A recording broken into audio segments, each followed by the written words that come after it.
The city of Huyo is breathing football once again. The Godswill Akpabio Stadium glows under the evening sky, its lights painting the pitch in brilliance. Tonight, the Super Eagles gather for their first training session in Huyo ahead of the decisive World Cup qualifier against Rwanda on the 6th. But this is not just another camp. This is not business as usual. Tonight's training carries a weight that is impossible to ignore.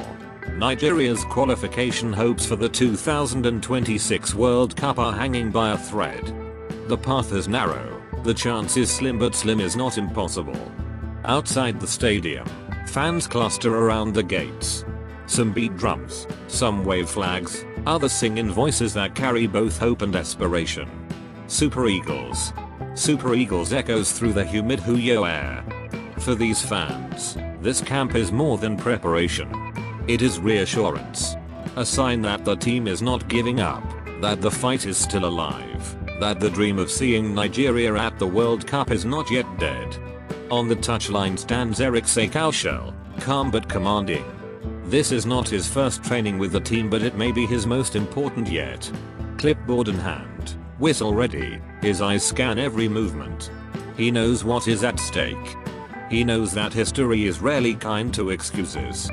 Shell understands that Nigeria is not a nation that tolerates mediocrity in football. This is a land of passion, of history, of heroes. And tonight, he leads not just a team of players, but a nation's pride. The whistle pierces the air. Warm-ups start. The players jog across the pitch, stretching muscles, loosening joints. The drills begin, cone set up, balls rolled in, the tempo rising with every second. Passing drills flow into possession games. Possession games into tactical rehearsals. And soon, shooting practice fills the night with the sound of boots striking leather and nets trembling. Every move, every drill, every sprint tonight carries urgency.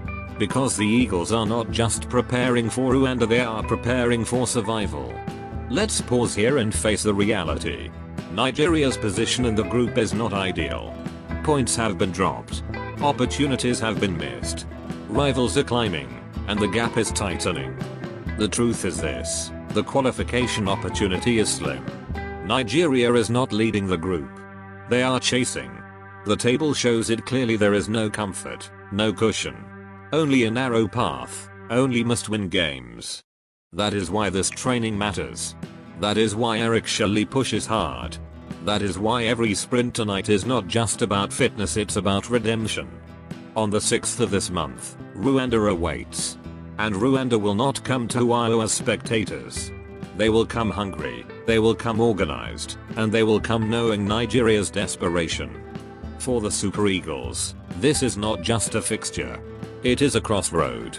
Win, and hope stays alive. Lose, and the World Cup dream slips further away. The stakes could not be higher. This is why fans outside the stadium sing louder. This is why Nigerians across the globe keep their eyes on Huyo tonight. Because in this camp, in this training, lies the seed of what will happen on match day.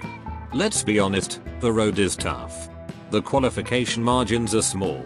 The opportunity is slim. But football has never been about easy paths. Football has always been about belief. About nations that rise when written off. About teams that turn slim chances into golden triumphs. And Nigeria knows this story well. From the miracle of Damam in 1989, to lifting the AFCON in 2013, to historic World Cup nights, the Super Eagles have built a legacy of turning doubt into destiny.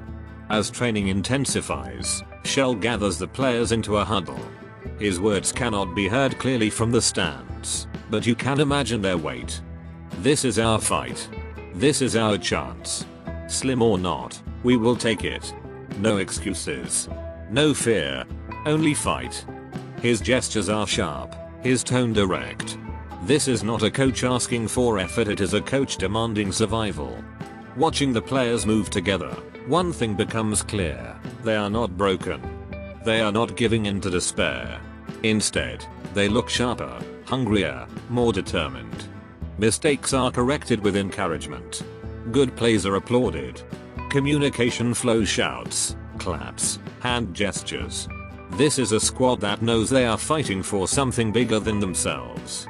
Because when they wear green, they don't just play for contracts or careers.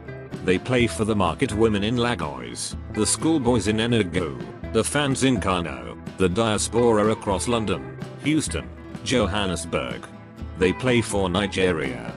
Across the country, millions sit glued to across the country, millions sit glued to their screens, refreshing news feeds, watching training clips. Conversations in buses, offices, and living rooms circle one thing: can the Eagles still make it? The honest answer? It will be difficult. Very difficult. But it is possible. And as long as possibility exists, belief remains. The drills wind down. The players jog lightly, cooling off. Sweat drips, chests heave, but eyes remain sharp. Shelly's final whistle signals the end of tonight's session, but not the end of the mission. The team gathers once more, hands clapping, voices lifting in unity. Outside the gates, the fans grow louder. The night is filled not with despair, but with determination. And so, the Super Eagles' first training session in UIO closes. But what it represents is far greater. It represents a nation refusing to give up. It represents a team that understands slim chances can still become golden. It represents the belief that Nigeria belongs on the world's biggest stage, the FIFA World Cup. On the 6th of this month, Rwanda awaits. The group table is tight. The opportunity is slim. But when the Eagles soar, they soar against the wind. They soar against the odds. They soar because that is who they are. So tonight, let every Nigerian hold on to this truth. Qualification may be slim, but belief is powerful. And when belief meets preparation, when unity meets discipline, miracles can happen. The Super Eagles are not finished. The road is hard, but the fight is alive. And as long as the fight is alive, so is the dream.